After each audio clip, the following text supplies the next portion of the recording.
새롭게 형성된 부유한 신도시가 있었습니다. 크고 높은 빌딩들이 많았고 명품 쇼핑몰과 화려한 유흥가들도 이 도시에 많이 있었지요. 도시의 또 다른 지역에는 세계적인 대학교가 있어서 그 도시에 사는 지식층의 자부심도 아주 대단했습니다. 물질적으로, 지적으로 풍요로움이 큰 만큼 그 도시 사람들은 더 많은 재물과 지식을 가지려고 했습니다. 다양한 종교와 미신이 그 도시 안에 뒤섞여 있었고요. 신비적인 것을 좋아하는 사람들도 많이 있었습니다. 그곳은 한마디로 부와 성공, 쾌락을 찾는 이들이 넘쳐나는 그런 도시였지요.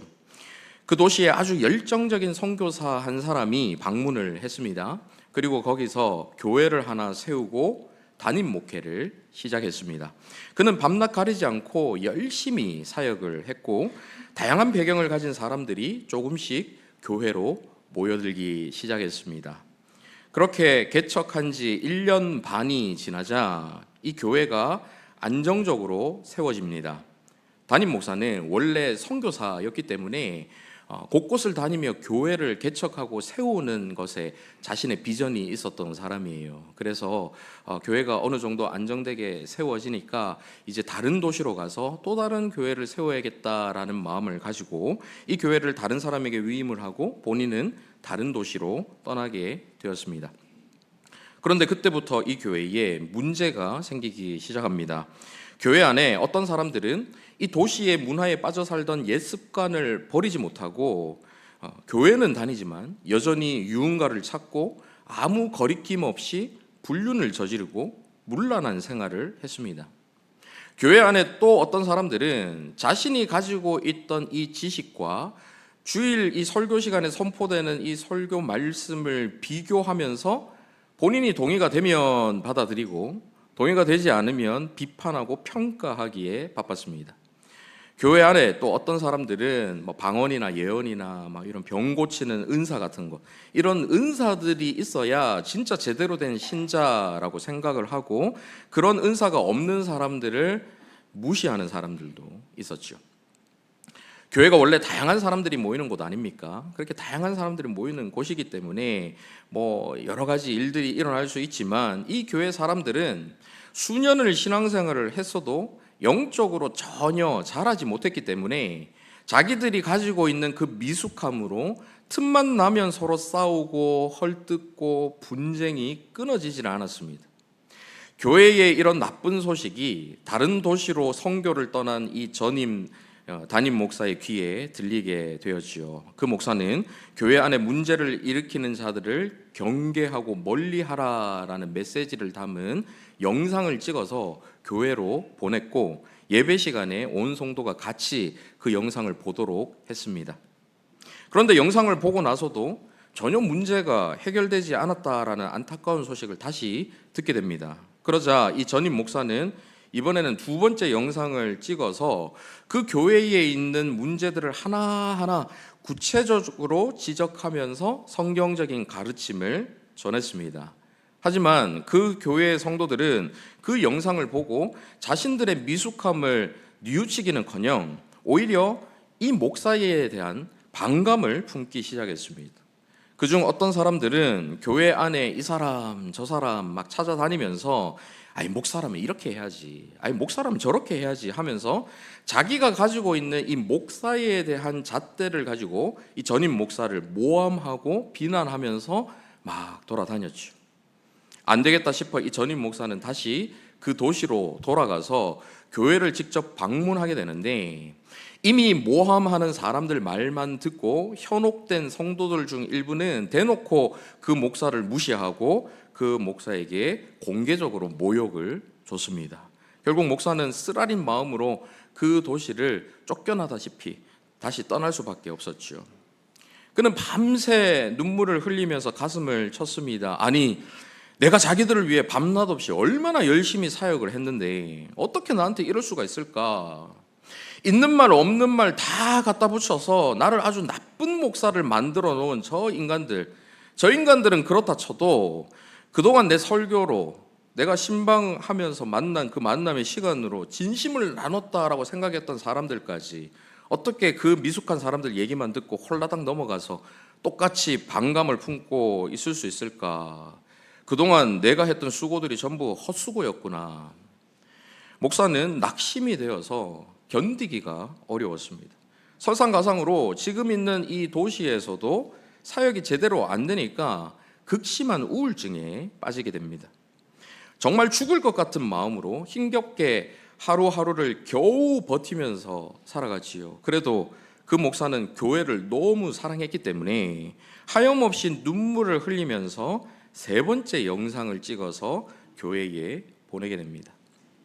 그러던 어느 날 그 교회 성도에게 문자가 왔습니다. 목사님, 많이 힘드시죠? 힘내세요. 목사님의 진심을 아는 성도들이 많이 있어요. 또 다른 성도에게서 문자가 왔습니다. 목사님, 그동안 목사님의 설교를 통해 진짜 복음을 알았고 예수님을 만났어요. 하나님께서 목사님과 함께 하심을 믿습니다. 그리고 얼마 지나지 않아서 교회의 많은 성도들이 마음을 하나로 모았고 모함하던 자, 교회의 분란을 일으키는 자들을 강하게 징계해서 문제가 점점 해결되어 가고 있다라는 반가운 소식을 듣게 됩니다. 목사는 이 기쁜 소식에 아주 큰 위로를 받았고 4번째 영상을 찍어 보내게 되는데요. 그 영상의 내용이 어떻게 시작하는지 여러분 함께 보시죠. 같이 읽습니다. 시작. 찬송하리로다. 그는 우리 주 예수 그리스도의 하나님이시요 자비의 아버지시요 모든 위로의 하나님이시며 우리의 모든 환난 중에서 우리를 위로하사 우리로 하여금 하나님께 받는 위로로서 모든 환난 중에 있는 자들을 능히 위로하게 하시는 이시로다. 그리스도의 고난이 우리에게 넘친 것 같이 우리가 받는 위로도 그리스도로 말미암아 넘치는도다. 아멘. 여러분 이제 이 교회 이름이 뭔지 아시겠습니까? 이 교회 이름은 고린도 교회이고요. 이 목사님 이름은 바울입니다. 제가 이야기에서 영상으로 표현한 것은 사도 바울이 쓴 편지를 가리키는 것입니다. 지금은 사도 바울 서신 안에 고린도전서, 고린도후서 이렇게 2편지만 남아 있지만 실제로 바울이 고린도 교회에 편지를 보낸 것은 최소 4번입니다. 그중 교회의 문제에 대해서 조목조목 지적하면서 보낸 2번째 편지가 바로 고린도전서이고요. 눈물로 쓴 편지, 그 다음에 4번째로 쓴 편지가 바로 오늘 본문이 담겨 있는 고린도후서이지요. 이 고린도후서는 바울의 개인적인 심정, 자신의 감정이 가장 많이 표현되어 있는 그런 서신으로 알려져 있습니다.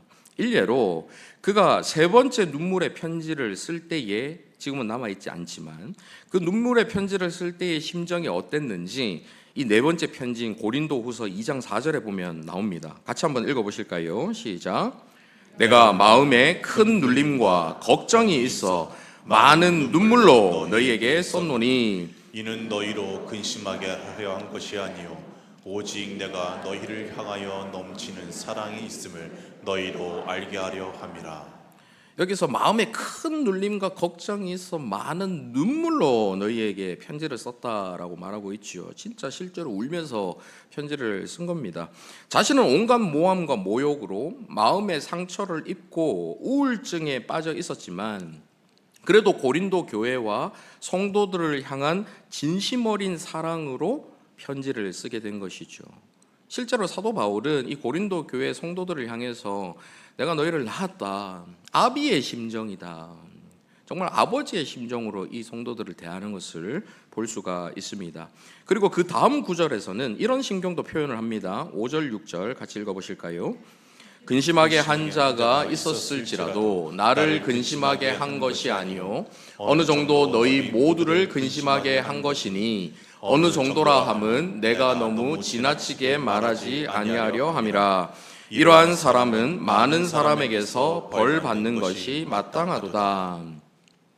자기의 생각을 막 조목조목 다 이렇게 표현을 하고 있죠. 쉽게 표현하면 근심하게 한 그 사람 때문에 내가 힘들었던 게 사실이야. 하지만 나만 힘들었던 게 아니라 그 일 때문에 다른 모든 성도들도 같이 힘들었을 거야. 그래서 그 사람이 교회에서 공적인 징계를 받는 것은 당연해.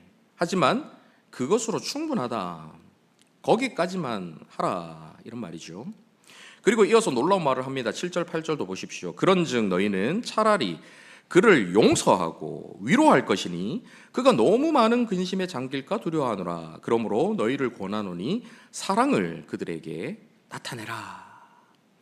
여기서 물론 사도 바울이 용서를 말하는 것은 잘못한 사람들의 회개가 전제된 상태입니다. 회개하지 않는데 용서한다라는 것은 성경적 원리가 아니지요.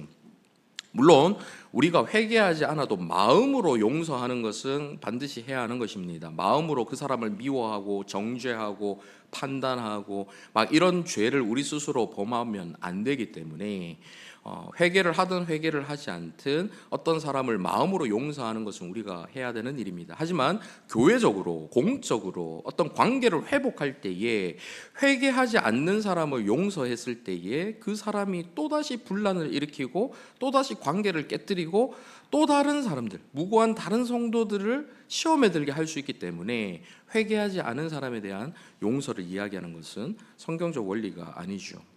아무튼 그 환난으로 인해서 바울은 굉장히 극심한 마음의 상처를 입었음에도 불구하고 오히려 자신에게 상처를 주었던 사람이 근심에 잠길까 봐 염려를 합니다. 그러면서 이 다른 성도들에게 사랑을 그들에게 나타내라라고 권하고 있지요. 그가 어떻게 이런 마음을 가질 수가 있었을까요? 오늘 본문에 보면 그가 얼마나 괴로운 상태였는지 아주 잘 나타나고 있습니다. 본문 8절 한번 보십시오. 형제들아, 우리가 아시아에서 당한 환난을 너희가 모르기를 원하지 아니하노니 힘에 겹도록 심한 고난을 당하여 살 소망까지 끊어지고. 여기서 아시아에서 당한 환난에 대해서 학자들의 의견이 분분하지만 바울이 자세하게 기록하지 않기 때문에 굳이 특정할 필요는 없습니다. 어떤 사람은 막 많은 사람들이 돌을 들어서 막 죽이려고 했던 환난이다, 아니면 자신의 육체의 질병 때문에 죽을 뻔한 일이다, 마음의 어떤 신경이다, 여러 가지 의견이 있는데 특정할 필요는 없어요. 그 환난으로 고난을 당하는데 힘에 겹도록 심한 고난, 즉 도저히 자신의 힘으로는 감당할 수 없는 아주 극심한 고난을 당해서 살 소망까지도 끊어졌다라고 표현을 하고 있습니다. 그냥 힘들다 정도가 아니라 더 이상은 회복할 수 있는 힘도 대책도 살 수 있는 희망도 없다 하는 아주 절망적인 마음을 나타내고 있는 것이죠. 이어서 9절 한번 보십시오. 상반절부터 먼저 보시면 우리는 우리 자신이 사형 선고를 받은 줄 알았으니, 우리 자신이 사형 선고를 받은 줄 알았으니, 이 말은 본인 스스로 생각하기를, 마음에 생각하기를, 이제 나는 죽었구나, 이거 죽을 수도 있겠다가 아니라 나는 이제 죽었구나, 완전 절체절명의 그 순간을 의미하는 거예요. 자신의 한계를 아주 철저하게 깨닫게 된 순간을 가리키고 있는 것입니다. 그런데 그런 순간을 겪었는데 앞서 보신 것처럼 자신에게 해를 입힌 사람, 자신에게 고난을 준 그 사람을 오히려 걱정하고 사랑을 나타내라라는 권면까지 할 수 있을 정도로 사도 바울은 지금 회복이 된 상태이지요.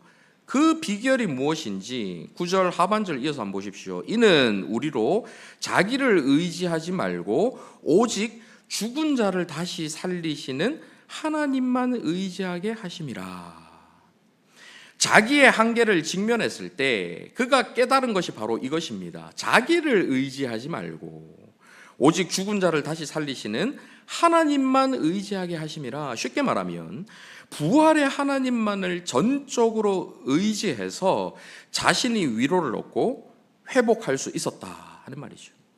여기서 오늘 저와 여러분이 반드시 기억해야 할 아주 중요한 주제가 나옵니다. 바로 자기를 의지하지 않고 하나님만을 의지하는 것이지요.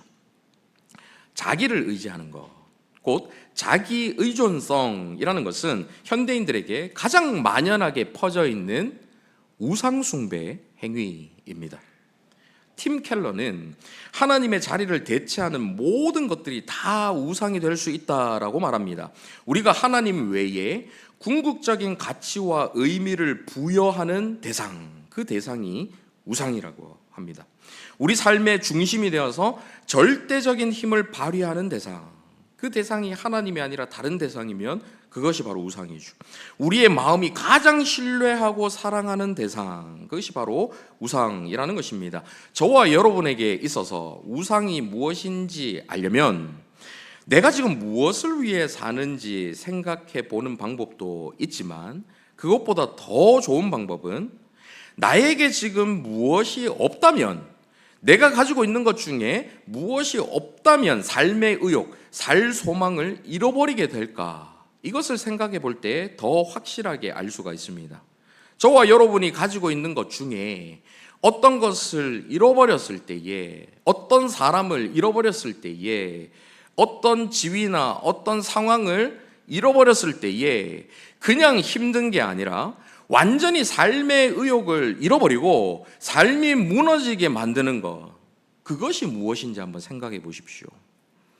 어떤 이에게는 자신의 명예가 가장 큰 우상일 수 있습니다. 똑같은 정치인인데 어떤 사람은 막 수백억, 수천억을 횡령하고도 그게 막 의혹이 불거지고 막 사실로 밝혀지고 사람들이 비난하고 해도 전혀 상관하지 않고 막 떳떳하게 막 이렇게 다니는 정치인들도 있지요. 근데 반면에 또 다른 어떤 정치인은 그보다 훨씬 적은 금액을 횡령했다는 의혹만 나와도 막 죄책감을 가지고 견디질 못하고 우울증에 걸리고 공황장애 빠지고 급기야 스스로 목숨을 끊는 상황까지 가는 경우들이 있습니다. 왜 그럴까요?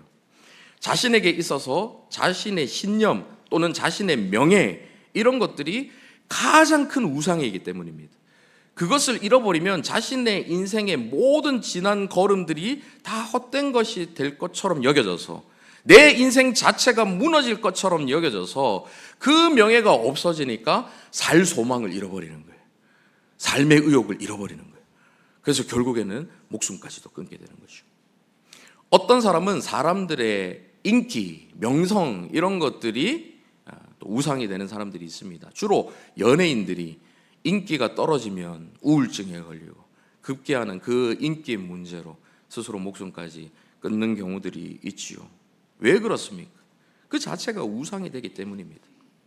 누군가에게는 돈이, 누군가에게는 건강이, 누군가에게는 학력과 직업이, 누군가에게는 인맥이, 누군가에게는 그동안 쌓아왔던 어떤 커리어가 자신의 우상이 될 수가 있습니다. 사도 바울이 살 소망을 잃어버린 이유는 환난이었고, 그 고난 속에서 자기를 의지해서 구원을 얻으려 했다면, 만약에 자기 자신을 의지해서 구원하려 했다면 그 자체가 우상 숭배가 된다라는 것이죠. 하나님이 아닌 다른 것에서 구원을 찾으려는 모든 시도가 다 우상 숭배이기 때문에 자기를 의지하는 것이 곧 우상 숭배가 되는 것입니다. 사도 바울이 만약에 환난 속에서 자신이 살 소망을 잃어버렸던 이유가 자기의 목숨이, 자기의 생명이 끊어질 것 같아서, 죽음이 두려워서 만약에 살 소망까지도 잃어버리고 절망했다면 그에게는 그의 목숨, 그의 생명이 아마 우상이었겠죠. 자기가 지금까지 이룩했던 사역, 세웠던 교회들, 선교 사역, 이런 것들이 무너질까 봐, 그런 것들이 더 이상 진행되지 못할까 봐, 그런 것들이 깨뜨려질까 봐 두려움에 빠지고 염려에 빠지고 살 소망까지 잃었다면 자신이 잃었던 사역조차도 그에게는 우상이 될 수 있었을 것입니다. 다행히 사도 바울은 자기를 의지하지 않고 하나님만을 의지하는 법을 배워서 환난의 상황에서 건져주시는 은혜를 잊게 되었다라고 오늘 고백하고 있지요. 하지만 많은 현대인들이 자기 의존이라는, 자신을 의지하는 이 우상 숭배에 빠져 있는 것을 볼 수가 있습니다. 자기를 의지하는 사람은 자신의 능력이나 자신의 지식이나 자신의 경험이나 자신만의 노하우나 자기가 가지고 있는 어떤 자원, 거기에는 뭐 인맥도 그럴 수 있고 어떤 물건 같은 것도 그럴 수 있고 자기가 닦아놓은 어떤 회사가 그럴 수도 있고 자기가 가지고 있는 그 자원을 신뢰해서 모든 것을 스스로 해결하려고 하고 완벽한 통제를 하려는 그런 강박을 가지는 경향들이 생기게 됩니다. 건강을 위해 운동량을 측정하고 식단을 조절하고 수면 패턴을 분석하지요. 자녀 교육을 위해 태어나기도 전부터 완벽한 계획을 세웁니다. 노후를 위해서 연금과 보험으로 만반의 준비를 합니다. 그래서 내가 예상하지 못했던 상황들이 최대한 일어나지 않도록, 당황스러운 일들이 일어나지 않도록 여러 가지 계획들을 세워서 나의 삶을 통제하려고 하지요. 나의 이 통제력 안에, 통제권 안에 있도록 만들기 위해서 애를 씁니다. 20년 전만 해도 외국을 나가면 종이 지도를 가지고 다녔습니다. 그런데 지금은 구글 지도, 스마트폰에 있는 이 구글 지도 앱 하나만 있으면 처음 가는 외국이라도 두려움 없이 다닐 수가 있습니다. 이런 기술의 발전이 우리에게 통제감과 안정감을 주고 불안을 없애줍니다. 구글 지도 찾으면 처음 가는 길이라도 다 알아서 찾아주니까 막 길을 잃어버릴까 봐, 큰일을 당할까 봐 두려워하지 않지요. 그거를 신뢰하거든요. 통장에 100만 원이 있으면 100만 원어치 걱정거리가 사라집니다. 이 정도 금액을 가지고 있으면 이 정도 일까지는 알아서 처리할 수 있을 거야. 이 잔고를 통해서 이 정도 문제까지는 다 해결할 수 있을 거야. 이것을 의지하고 여기에서 안정감을 누리죠. 지금 제가 앞서 설명드린 이 철저한 자기관리, 미래를 위한 준비, 발달된 자원, 통장의 잔고, 이런 것 자체가 나쁘다라는 의미가 아닙니다. 이런 것 자체가 나쁜 게 아니라 이런 것들로 자신의 삶을 완벽하게 통제할 수 있다라고 믿는 이 거짓된 안정감을 갖는 거. 그리고 그 거짓된 안정감이 하나님께로부터 오는 진짜 안정감, 참된 안정감보다 더 크고 가깝게 느껴진다면 그것이 바로 우상숭배라는 것이죠. 나에게 있는 통장 잔고가 이만큼 있으니까, 나의 창고에 이제 몇 년 동안 먹을 곡식들이 쌓여 있으니까 나의 영혼아 이제 먹고 즐겨라, 행복을 누려라. 자기가 가지고 있는 그 잔고가, 창고의 곡식이 나에게 안정감을 주는데 이것이 하나님께서 주시는 안정감보다 더 크고 가깝게 느껴지는 상황이 생긴다면 그 창고의 곡식이 자신의 우상이 되는 것입니다. 그것이 바로 우상숭배이죠. 자기 의존성이 높은 사람일수록 예측 불가능한 상황에 불안해합니다. 뭔가 변수가 생기면, 계획에 따라서 일어나지 않고 계획이 어긋나는 변수가 생기면 막 불안해지죠. 주변 모든 상황을 통제하려는 욕구가 증가하기 시작합니다. 사람들도 내가 뜻하는 대로 막 움직여줘야 되고, 어떤 일도 내가 계획한 대로 시간, 이 타이밍에 맞춰서 딱딱딱딱 진행되어야 되고, 흐트럼 없이 모든 게 다 이루어져야 된다. 그렇게 하기 위해서 내가 하나하나 다 통제해야 한다. 이런 통제하는 욕구가 증가하죠. 그러면서 스트레스가 상승합니다. 왜냐하면 내가 아무리 통제하려 해도 통제가 안 되거든요. 우리의 인생이라는 게 항상 변수가 생기기 마련 아닙니까? 계속해서 변수가 일어나니까 내가 원하는 뜻대로 안 되거든요. 그러니까 통제는 하고 싶은데 통제가 안 되니 계속해서 스트레스가 쌓이지요. 그렇게 스트레스가 상승하면 더 강한 통제를 시도하기 시작합니다. 이렇게 악순환이 계속해서 일어납니다. 우리 중에 가장 찔리는 사람 한 사람을 꼽으라면 바로 저일 것입니다. 말씀을 준비하면서 제가 바로 자기 의존성과 이 통제 강박에 빠져 있는 우상 숭배자다라는 사실을 깨닫게 되었습니다. 그런데 저만 그런가요? 저만 죽을 수는 없죠. 여러분 한번 잘 들어보십시오. 스마트폰 배터리 10%만 남으면 불안해서 잠을 못 자는 사람이 혹시 있습니까? 디지털 통제에 빠져 있습니다. 주식이나 코인을 5분 단위로 막 확인하는 사람이 있다면 재정 통제, 내 회사의 어떤 재정적인 부분을 계속해서 체크하고 계속해서 그런 것 때문에 불안해하거나 만족해야 한다면 재정을 통제하려는 사람이죠. 시간 계획 세우고 어긋나면 예민해지는 사람 아마 있겠죠. 시간 통제. 영양제 오늘 빼먹으면 막 불안해서 견딜 수 없어 하는 사람. 건강 통제. 카톡 일십 당하면 막 과도하게 반응하는 사람.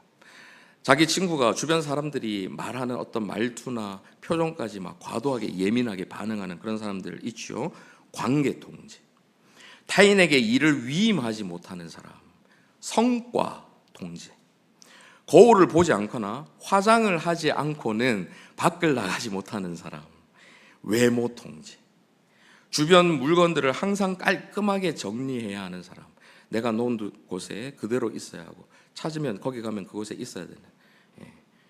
환경을 통제하는 사람. 환경 통제.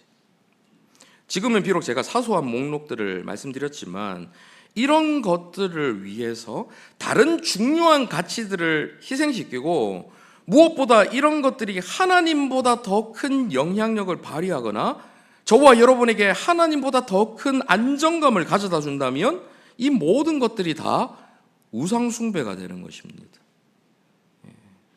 어떤 분들은 뭐 한두 가지 비슷한 부분도 있을 거고 어떤 분들은 여러 가지 내 얘긴데 하는 분들도 있으실 거예요. 어떤 분들은 지금 제가 소개해드린 이런 내용들은 나하고 상관없는데 그럼 나는 우상이 없는 것 아닌가라고 생각하실 수도 있습니다. 그런데 곰곰이 여러분 스스로를 바라보면서 여러분 자신이 어떤 상황에 대해 어떤 일에 대해 어떤 감정을 가지느냐 이런 것들도 우상을 체크해보는 바로미터가 될 수가 있습니다. 이런 것들은 나쁜 행동만 해당되는 게 아니에요. 우리가 좋은 거라고 생각하는 거, 긍정적으로 바라보는 것들도 우상이 될 수 있습니다. 예를 들어서요, 교회 안에서 우리가 사역을 감당하는데 이 사역들이 내가 원하는 대로 흘러가지 않을 때 그것 때문에 우리가 막 화가 나고 하나님이 싫어지고 막 교회를 떠나고 싶을 정도로 막 이런 것들이 될 때에 그때는 사역 자체가 우리의 우상이 될 수 있는 거예요. 찬양대를 서는데 찬양대가 내가 생각하는 대로 막 움직여지지 않고 찬양 소리가 내가 생각하는 대로 화음이 잘 맞지 않고 찬양대가 막 어떨 때는 막 빠지라 그러고 교회에서 막 뭐 바꾸라 그러고 이러면은 막 극도로 화가 나가지고 막 견디를 못할 때 찬양대 우상이에요. 교회가 내가 계획한 대로 막 움직여지지 않을 때 어제 우리 바자회 아주 열심으로 잘 준비해서 잘 끝내셨는데요. 많은 분들이 참여해서 아주 좋은 분위기로 끝났는데 저는 그렇게 보이는데 여러분 중에 혹시나 바자회 끝났는데 이번 바자회는 진짜 망했어. 이번 바자회는 진짜 내가 계획한 대로 안 됐어. 작년보다 뭐 못했어. 그 사람은 말이야 이렇게 좀 해달라 했는데 말도 안 듣고 또 하지도 않고 저 사람은 내가 원하는 대로 이렇게 좀 계획한 대로 좀 해주지 따르지도 않고 바자회를 끝나고 여러분 어떤 감정이 드십니까? 힘들어 죽겠는데 이런 바자회 왜 하는지 모르겠어요. 이 유익도 없고 내년에는 하지 말자고 해야지.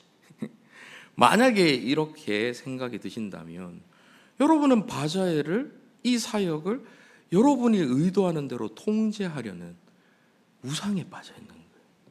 내 뜻대로 이루어져야 된다라는 우상. 내가 생각한 대로 그린 대로 그대로 되어야 된다라는 우상. 이것조차도 우상이 될 수가 있는 것입니다. 하지만 하나님 외에 그 무엇도 그 누구도 우리에게 진짜 안정감을 가져다 줄 수 없습니다. 우리의 인생을 통제할 수 있는 존재가 없습니다. 왜냐하면 하나님 외에 우리를 구원해 줄 수 있는 대상은 없기 때문이죠. 오늘 본문 9절에서 사도 바울이 표현한 방식대로 그분만이 죽은 자를 다시 살리실 수 있는 분이시기 때문입니다. 자, 그렇다면 우리가 자기를 의지하지 않고 하나님만을 의지할 수 있는 방법은 무엇일까요? 가장 먼저 자신의 한계를 철저하게 인식할 때 우리는 자기를 의지하지 않고 하나님만을 의지할 수가 있습니다. 앞서 살펴보신 것처럼 사도 바울은 자신이 그토록 최선을 다해 사역을 해서 세운 교회의 성도들에게 거부당하고 마음의 상처를 입었습니다. 나만 열심히 잘한다고 되는 게 아니구나. 사람들의 마음이 다 내 맘 같지 않구나. 그 일을 통해서 그런 것들을 깨닫게 되었겠죠. 고린도 교회 사람들이 바울을 비난했던 이유 중에 하나는 바울이 고린도에 방문한다라고 약속해놓고 계획을 바꿔서 방문하지 않았던 일 때문이거든요. 그 일로 바울이 신실하지 않고 믿을 수 없는, 약속을 제대로 지키지 않는 믿을 수 없는 사람이다라고 비난을 했습니다. 오늘 본문 뒤에 보면 바울이 고린도에 가지 않은 이유에 대해서 해명을 하는데, 이런 일들을 놓고도 바울은 어떤 이유에서든 자기가 세운 계획대로 가는 것이 아니구나, 계획도 달라질 수 있구나 하는 것을 아마 생각했을 거고, 자신의 의도와는 다르게 다른 사람들에게는 다르게 비춰질 수도 있겠구나 하는 것을 깨달았을 것입니다. 말하자면 모든 환경과 상황을 자신이 통제할 수 없다라는 자신의 한계를 확실하게 깨달았던 것이지요. 그렇게 한계를 깨닫고 나니까 자연스럽게 내가 나 자신을 의지할 수 없고 나에게 도움을 줄 누군가가 필요하구나, 자기가 의지해야 할 누군가가 필요하구나 하는 사실을 알게 됩니다. 그리고 그 누군가가 하나님밖에 없다라는 것을 깨닫게 되는 것이죠. 하나님만을 의지할 수 있는 방법 두 번째가 있다면 오늘 본문 10절에 나오는 것입니다. 같이 한번 읽어보실까요? 시작. 그가 이같이 큰 사망에서 우리를 건지셨고 또 건지실 것이며 이후에도 건지시기를 그에게 바라노라. 우리는 하나님께서 과거에 하신 일과 그분의 신실하신 성품을 생각할 때에 하나님만을 의지할 수가 있습니다. 바울은 하나님께서 큰 사망, 즉 정말 곧 죽을 것 같았던 바로 그때에 자신을 건져주셨던 이 과거를 회상하면서 하나님께서 큰 사망에서 나를 건져주셨고, 그렇게 고백하면서 그분이 지금도 자신을 건져주실 것을 확신합니다. 그리고 그 사실을 신뢰하며 그 이후에도 건져주실 것이라고 소망을 품게 되는 것이죠. 저와 여러분도 마찬가지 아닙니까? 지금까지 살아오면서 얼마나 많은 어려움과 고난의 때를 여러분 지나셨습니까? 다시는 일어서지 못할 것 같았는데, 그때 그 어려움 때문에 정말 죽을 것 같았는데, 그런데도 여러분 주저앉아 있지 않고 죽지도 않고 지금 이 자리에 이렇게 평안한 얼굴로 나오셔서 같이 예배 드리고 계시지 않습니까? 하나님께서 큰 사망에서 저와 여러분을 건지셨기 때문 아닙니까? 그 하나님께서 오늘의 고통에서도 내일의 고난에서도 반드시 건져주실 것이다 라는 사실을 믿는다면 우리는 자신을 의지하지 않고 하나님만을 의지할 수가 있는 것이죠. 그런데요, 이 부분에서 우리가 조금 더 깊이 생각해 봐야 되는 부분이 있습니다. 만약 하나님께서 과거에는 고통에서 건져주셨는데, 그래서 하나님을 신뢰하고 하나님만 의지했는데, 지금 고통받고 있는 이 순간에는 내가 바라는 방식대로 건져주시지 않는다면, 그래도 여러분 하나님만을 의지할 수 있을까요? 그래도 변함없이 내일의 환난에서 건져주시리라 기대하고 믿으면서 하나님만을 계속해서 의지할 수가 있을까요? 하나님이 내가 원하는 방식대로 문제 해결을 안 해주실 것 같은데, 하나님께서 기도 응답을 안 해주실 것 같으니 내가 가지고 있었던 옛날에 했던 방식, 옛날의 노하우를 좀 가야 되는 거 아닌가? 어떤 사람을 찾아가야 되는 거 아닌가? 돈을 좀 빌려서 해결해야 되는 거 아닌가?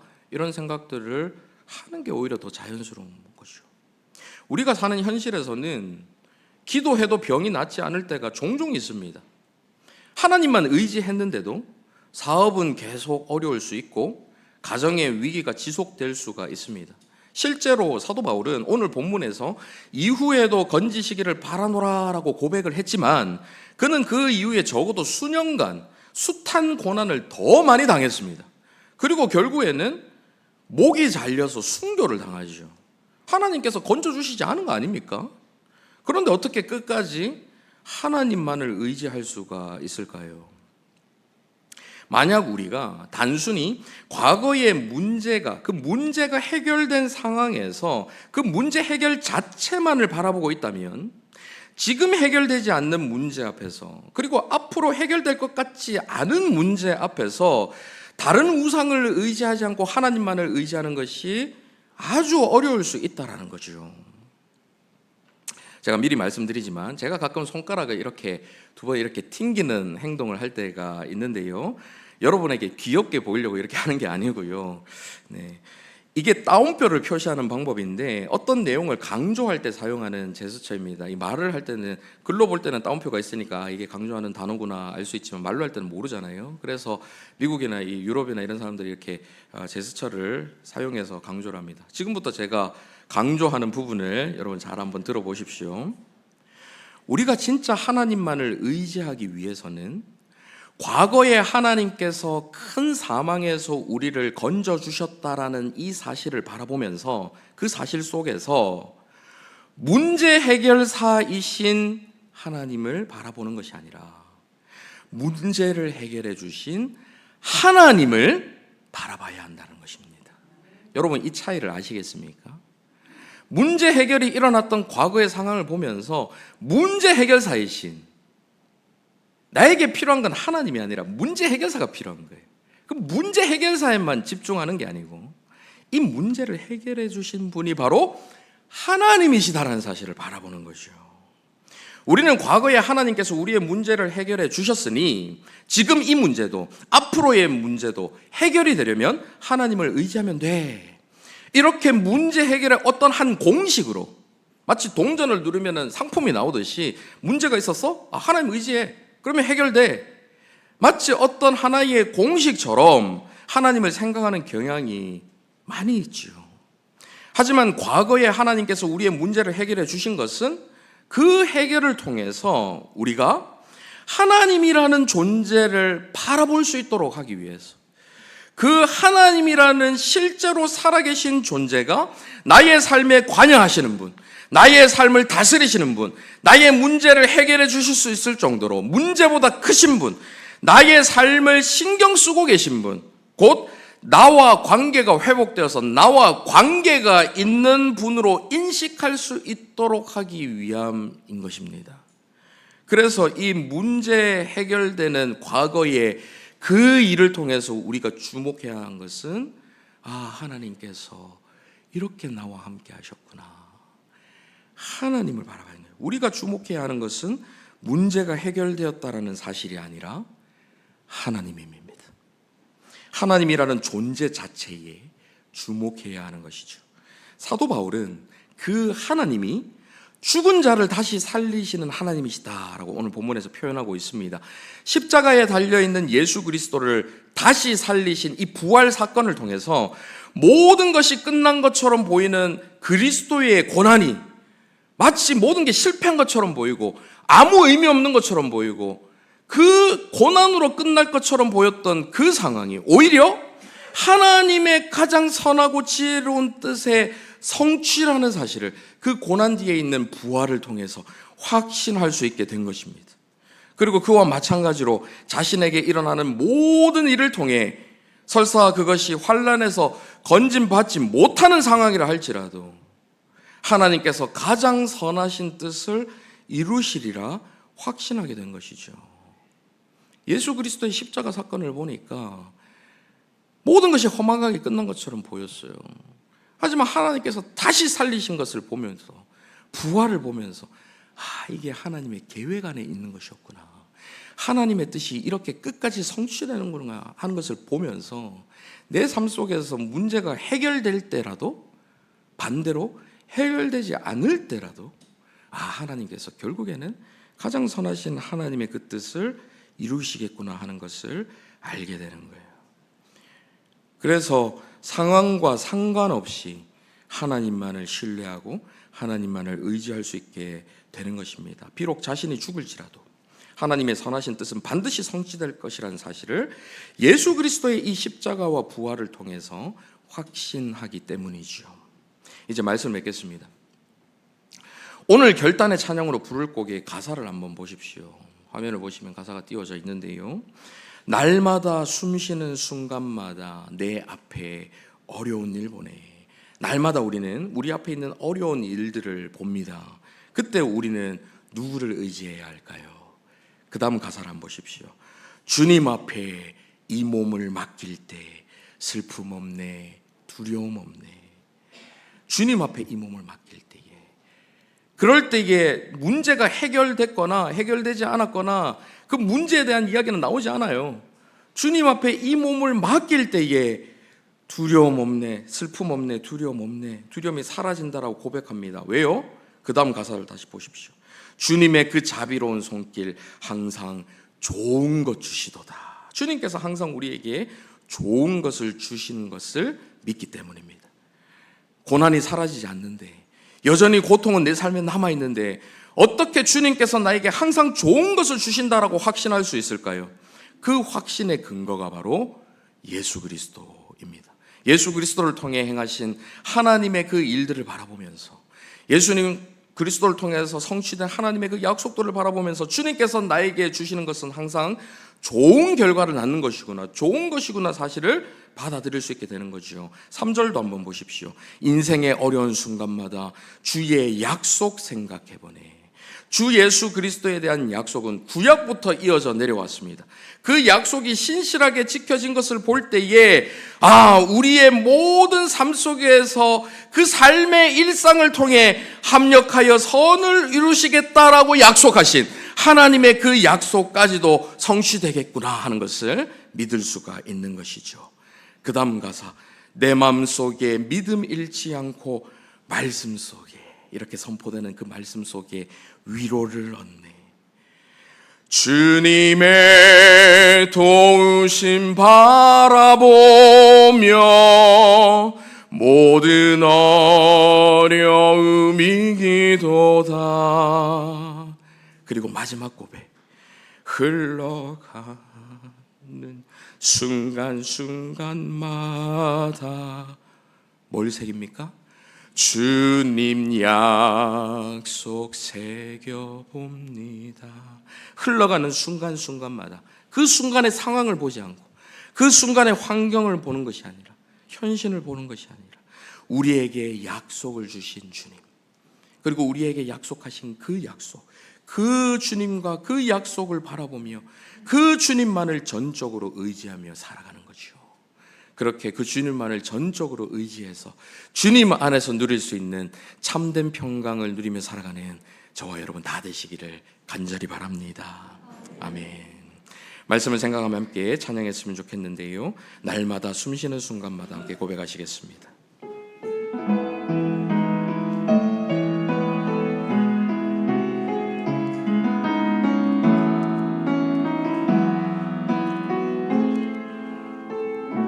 날마다 숨쉬는 순간마다 내 앞에 어려운 일 보내 주님 앞에 이 몸을 맡길 때 슬픔 없네. 다시 한번 고백해 볼까요?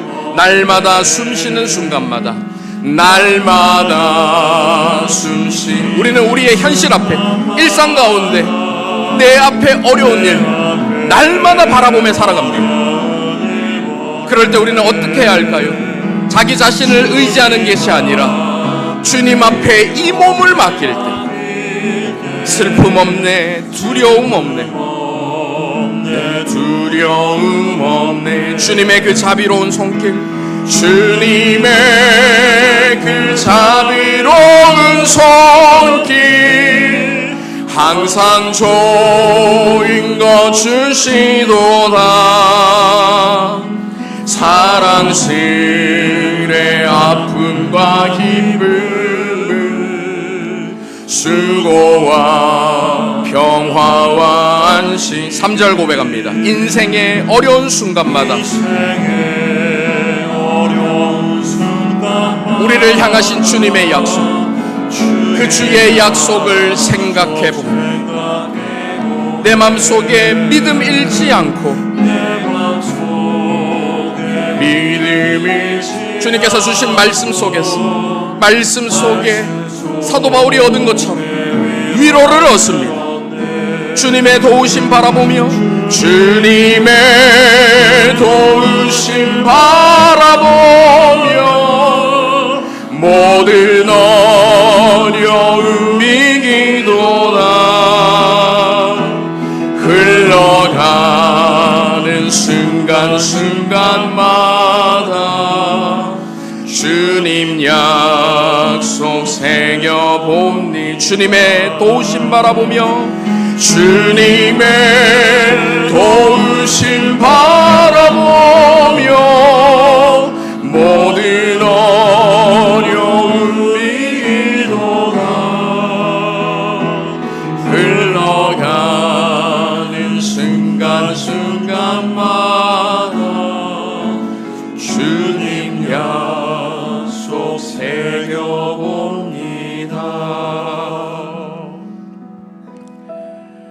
우리는 하나님만을 의지한다고 말은 하지만, 하나님만을 의지한다고 생각은 하지만, 실제로 자기 자신의 능력, 자기 자신의 지식, 자기의 경험, 자기만의 노하우, 자기가 가지고 있는 어떤 자원들, 다른 피조물들을 의지하는 경우가 참 많이 있습니다. 이 시간 말씀을 생각하며 함께 기도할 때에 주님, 먼저 우리의 한계를 철저하게 깨닫게 하여 주시옵소서. 우리 힘으로 아무것도 할 수 없는 존재라는 것을 철저하게 직면할 수 있도록 그 한계를 철저하게 깨닫게 주님 인도하여 주시옵소서. 그리고 나아가서 우리에게 있는 자기 의존이라는 우상, 통제의 강박이라는 우상, 내 뜻대로 모든 것을 할 수 있을 것이라고 생각하는 그 헛된 우상들, 하나님 외에 안정감을 느끼고 하나님 외에 의지하게 되는 모든 우상들을 버릴 수 있도록 인도하여 주시옵소서. 가장 선한 것을 주시는 하나님만을 전적으로 신뢰하며 하나님만을 의지하며 살아가는 저희 모두가 되게 하여 주시옵소서. 주여, 한번 간절히 부르고 함께 기도하며 나가도록 하겠습니다. 주여, 살아계신 아버지 하나님, 우리 가운데 우상이 너무나도 많습니다. 내가 세워놓은 나의 경력이, 내가 세워놓은 나의 회사가, 내가 모아놓은 나의 은행 잔고가, 내가 가지고 있는 어떤 지식이, 내가 가지고 있는 어떤 경험이, 내가 가지고 있는 어떤 노하우가, 내가 과거에 문제를 해결했던 어떤 그런 경험들이 나를 안전하게 지켜줄 것처럼, 내 삶을 통제해 줄 수 있을 것처럼, 내가 내 삶을 통제할 수 있을 것처럼 헛된 안정감을 주는 것을 깨닫게 하여 주심에 감사합니다. 우리 안에 있는 우상을 제거하게 하여 주시옵소서. 우리 안에 내가 세운 우상들을 다 깨부술 수 있도록 인도하여 주시옵소서. 하나님 외에 의지하는 헛된 모든 피조물들을 버리게 하시고 온전히 아버지 하나님만 바라보게 하여 주시옵소서. 나에게 있는 한계를 직면하며 나는 한계 많은 인간이라는 것을, 유한한 피조물이라는 사실을 바라보고 아버지 하나님, 영혼의 하나님, 전능하신 하나님, 창조주 하나님, 죽은 자를 살리시는 부활을 주신 하나님, 그 하나님만을 의지하며 그 하나님만을 바라보며 살아가는 저희 모두가 될 수 있도록 주여 역사하여 주시옵소서. 우리의 우상숭배를 용서하여 주시옵소서. 전능하신 아버지 하나님, 하나님께서는 우리를 사망에서 건져주셨고 건져주실 분이시라는 사실을 믿습니다. 문제가 해결되는 결과에 주목하지 않고 저희와 함께 하신 하나님을 주목할 수 있도록 인도하여 주시옵소서. 어떤 상황과 환경 속에서도 변함없이 하나님의 그 크고 선하고 지혜롭고 아름다운 뜻을 성취하실 것을 믿으며 끝까지 하나님 붙들고 끝까지 하나님만 의지하는 저희 모두가 될 수 있도록 인도하여 주시옵소서. 확신의 근거가 되시는 살아계신 예수 그리스도의 이름으로 기도하옵나이다. 아멘.